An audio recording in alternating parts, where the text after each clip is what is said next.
ang Dios ania uban kanato, Emmanuel. Mutuo mo ana? Mutuo mo nga uban ninyo karon ang Ginoo? Gay pangutan-ay mong tupad na kinsaroy kuyog nimo ang Ginoo. Arabay uban no, kuyog demonyo. Labi nagmakuyog sa bana nga palahubog gayo, yan nasang demonyo ay. Ana. Sa inyong balay, kinsay kuyog ninyo ron dito, ang Ginoo o ang demonyo? Maayo.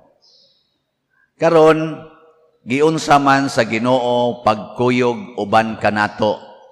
Di man pwede magkuyog nga dili parihas. Matod pa nila same, unsa to? Birds of same feather flock together. Amo, ingong Ginoo lisod gayo, Ginoo ko nya mukuyog ko sa tao. Nagpakatao siya. Muna ni uban siya kanato. Natao siya sa usa ka birhen. Ulay nga inahan. Kini di aing pagka-virgin, kining pagkaulay, pagkalimpyo, requirement ni para ang Ginoo muuban kanato. Nya kay siya may manluluwas, ang kaluwasan di ay dili mahitabo basta dili ta virgin. Gilingi ay mong tupad. Musta ka? Virgin pa ka? Lingi ba? Yung tupad ba? Ana. Nakaron, unsa may meaning aning virginity sama sa mahal nga Birhen Maria? Duha, na ay physical, biological, na asay moral, spiritual virginity. Na asay personal virginity, na asay conjugal virginity. Ana. Nakaron, ang atong Ginoo misod sa kalibutan pinaagi sa usa ka pamilya. Nagtukod siyag pamilya. Wa siya ni tungha lang nga single parent ra ang iyang gisudlan. Wa siya mag-single parent. Pwede raman gid unta kay si Maria gipamabdusan man to sa Espiritu Santo. Wa man to siya hilabtig lalaki. Pwede gid ta mo claim si Maria single parent lang ko. Nangita gyung Ginoo og paagi nga duna gyoy bana si Maria. Kay kini di ay Ginoo basta muluwas sa katawhan iagi niya sa pamilya. Kaning family mao di ay ni ang tuburan sa kaluwasan. Muna kung daghang broken families sa kalibutan, wa na'y kaluwasan. Tanawa ng mga tao nga na biktima sa mga broken families, unsa may ilang kinaiya, lisod sabton. Hasta sila galisod og sabot sa ilang kinabuhi. Muna di sila makaluwas, naghatag sila kagubot sa katilingban. Pero kanang nindot kay pamilya, makaluwas gina. Relax o diya healthy psycho-emotional nila nga aspect sa kinabuhi ani mga bata nga naagyoy papa ug mama healthy. Pero dili igo ang papa ug mama nga magtipon. Di na pwede sa Ginoo. Kinahanglan gyud gikasal sa simbahan. Gihiusa sa Ginoo. Matod pa ni Kristo, ang gihiusa sa Dios dili bulagon sa tao. Si Jose ug si Maria mga igsoon, sinayuran na to sila. Sinayuran ba? Unsa man ang sinayuran? Kamong naminyo niagi mog sinayuran? Ano ditso mog tinukhangay? Sinayuran ba? Kanang masayran sa ginikanan, maisig ka ginikanan, magsayranay na sila nga ato na ning minyoon atong anak. Nagsabot na. Pero, wa hilabti ni Jose si Maria sexually. Kay di man nauso sa ila. Kay mag-agad man sila sa Ginoo. Ang kabubuton sa Ginoo, inighumag kasal, una pa mag-sex ang babay o lalaki. Pero sinayuran pa lang, uyab pa lang, di pa pwede. Kay wap aman sila'y kasal. Muna si Jose o si Maria, wa mag-sex. Wa sila mag-premarital sex. Nga naman, bawal sa Ginoo. Nya si Maria kay magsige magingon, matuman dinhi kanako ang imong pulong. Awa gyud mo supak si Maria. Virgin siya, sus na mabdos man. Si Jose nga nasayod gawa niya hilabtis Maria nang luod gusto makig-divorce. Iyang biyaan si Maria sa hilom. Unsa may gibuhat sa Ginoo, gipadadag anghel, giingnan si Jose, Jose, balik ngadtong Maria. Si Maria nagpabiling virgin kay kanang iyang gisabak gikan nas Ginoo, wa na siya hilabtig laki. Unya kay si Jose virgin man pod, limpyo man ang iyang kasing-kasing ug hunahuna. Unya na nituo man sad siya sa Ginoo nga isip lalaki, di gyud ko mohilabot og babae sexually kung way pagtugot sa Ginoo. Gisunod dayon yang Ginoo, kana di ay Lord, mustuman ko nimo, pangasawon ko ning mabdos ng daan. Total, limpyo man ang akong konsensya nga wa ko magbuhat og dautan. So si Maria og si Jose nagkaminyo ay nga virgin. Kinsa ninyo dinhi nga pagkasal virgin pa. Sa kamot. Pakpakan na to na itulo ka buok ni isas kamot. Yes. Congrats.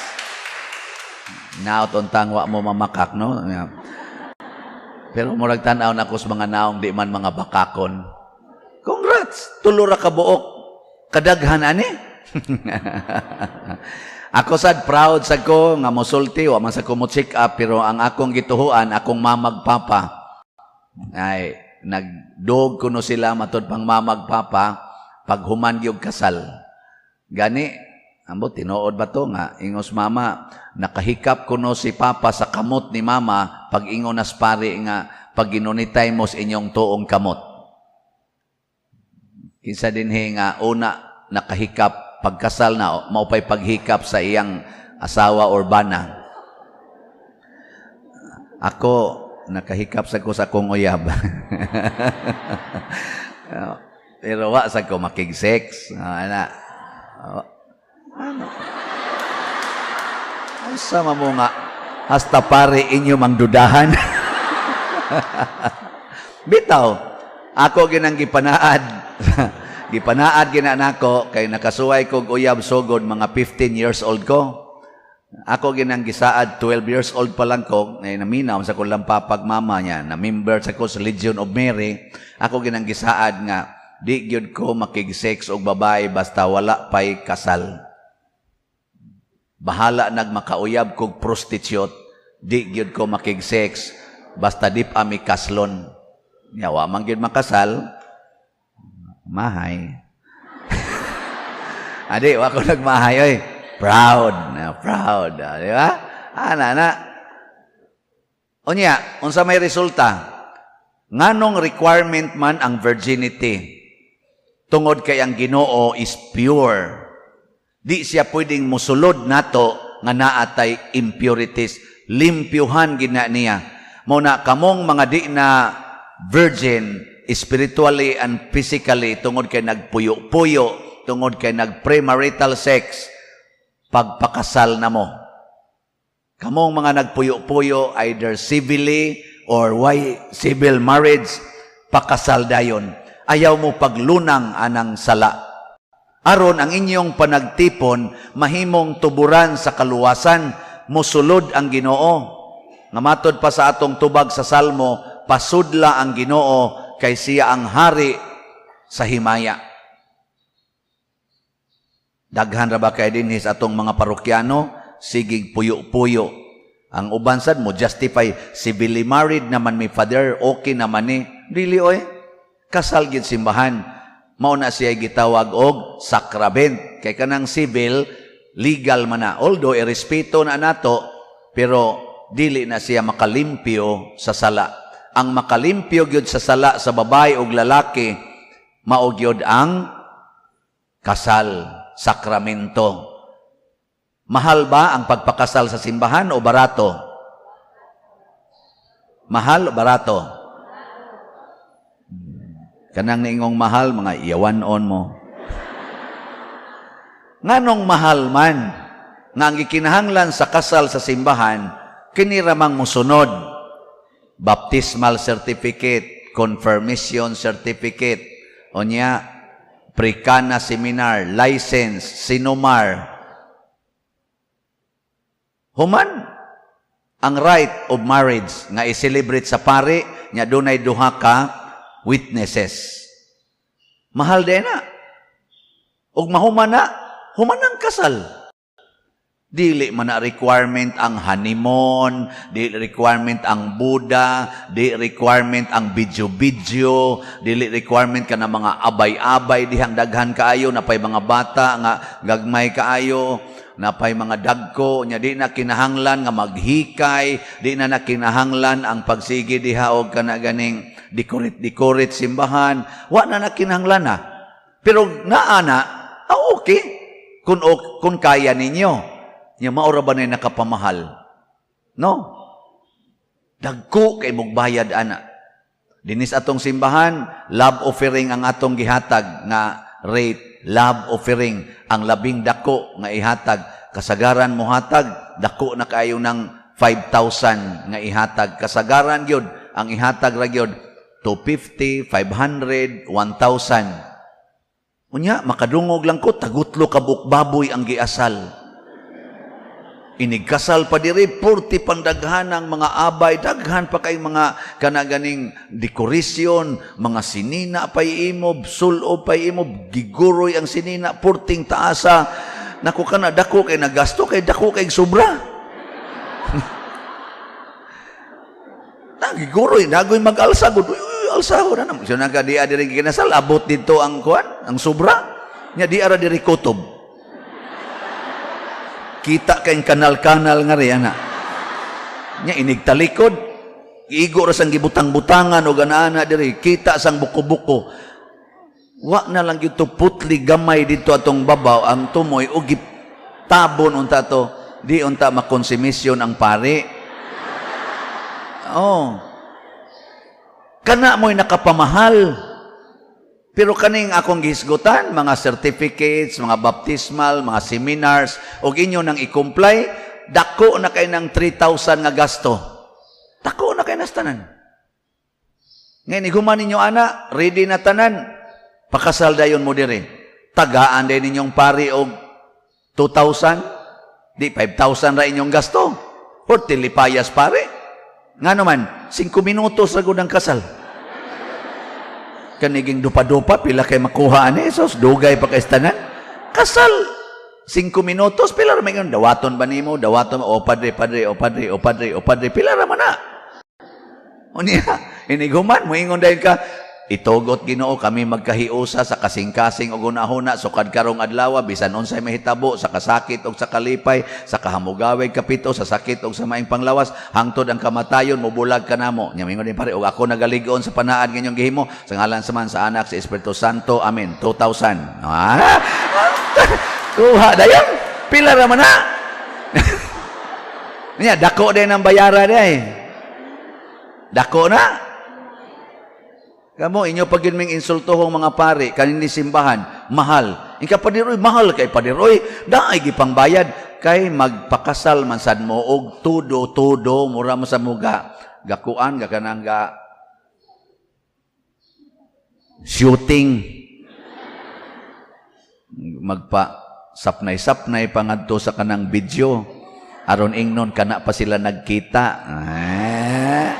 Siradaan pangpultahan aron nun, uy, shocking. So, asa man akong bride? Surprise nga na nagluspad ng mga naong.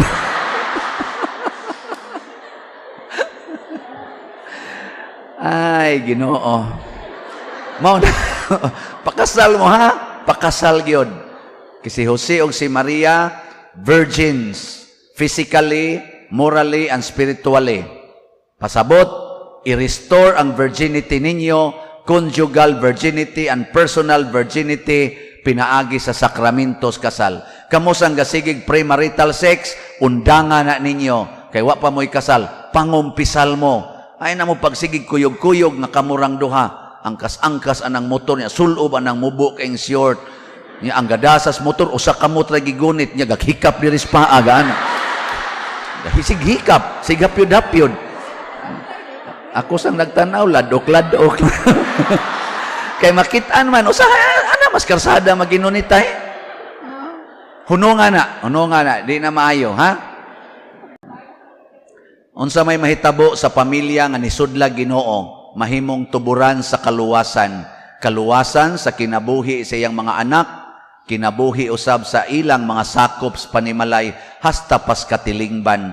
Mobita na, kining mga tao nga mga manggihatagon, nindot sa na sila og kahimtang sa panimalay na ay Ginoo. Karon lipay kay ko kay gahapon na ay ni hatag nato dinhi karon para sa atong ipanghatag sa mga kabos 50 ka sako nga bugas. Pakpak. Naasay ni hatag usak sako, naasay kadto lang tag 5 kilo packed rice, naapay mga noodles, napasay sardinas. Di pa kayo daghan, pwede pa na ninyo dugangan. Mga manggihatagon. Nya, nahibaw-an ako ang pamilya ani, manggialagaron sa kay sa simbahan. Ang ato sang halin sa atong karon nga dopes, kani mga manggihatagon sa ni sila. Niabot na ang atong halin sa dopes og 15,005 slots. Pakpak. Tungtong na kita sa 15,000, murag makatukod na kita sa ato aning building sa kumbinto sugod karong sunod tuig pohon kon buhi patang. Nya sa ato sang ikhap para sa atong ihatag sa mga kabos, nahalina na punta as of yesterday og 7,813 ka slots. Pakpak. Sus, nindotaan eh. Muna, importante kayo nga pasudlon ang Ginoo. Matod pa sa atong tubag sa Salmo, pasudla ang Ginoo kay siya ang hari sa himaya. Maghari gani siya sa inyong pamilya, do nagyoy himaya. Nganuman, matod pa sa ikaduhang pagbasa, si Jesus nga mao ang maayong balita, na tao na kaliwat ni David, isip tao, apan gikan siya sa Espiritu Santo, ug maghatag sa Espiritu ngadto sa tanan nga mudawat kaniya. Mao na ang pamilya nga masudlan og Ginoo, pinaagis mga sakramento, mahimog yung makaluwas ang pamilya nga way Ginoo, wa sudli sa sakramento, makatiwas. Gilingi ay mong tupad. Kumusta man ka? Kumusta inyong pamilya? Makaluwas o makatiwas? Yung na ba? Imong tupad. Sige, manindog na ta.